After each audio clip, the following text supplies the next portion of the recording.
আপনারা জানেন যে ভারতের গণতান্ত্রিক যুব ফেডারেশন এবং উপজাতি যুব ফেডারেশন আমরা প্রজন্ম বাঁচাও নামে একটা দীর্ঘমেয়াদী কর্মসূচি গ্রহণ করেছি। বিজেপির শাসনে প্রায় 8 বছরে পরিকল্পিতভাবে সরকার এবং শাসক দল মিলে আজকের প্রজন্ম থেকে ভবিষ্যৎ প্রজন্ম একের পর এক প্রজন্মকে শেষ করে দেওয়ার জন্য যে গভীর ষড়যন্ত্র করেছেন, তার হাত থেকে আমাদের বর্তমান ভবিষ্যৎ প্রজন্মকে রক্ষার জন্য, বাঁচানোর জন্য এই কর্মসূচি গ্রহণ করেছি।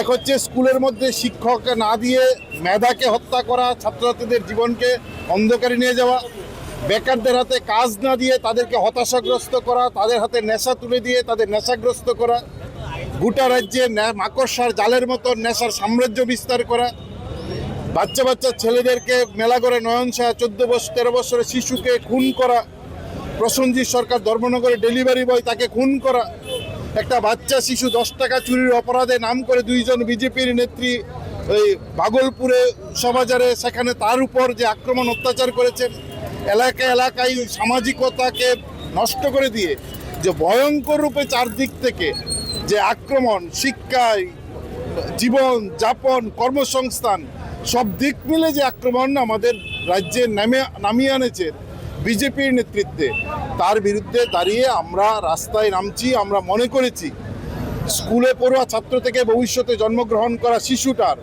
ভবিষ্যৎ অন্ধকারে পরিকল্পিতভাবে সরকার নিয়ে যাচ্ছেন, শাসক দল নিয়ে যাচ্ছেন। নেশায় কোনো একজন বাণিজ্য করেন, গ্রেপ্তার হচ্ছেন মানে বিজেপির নেতা।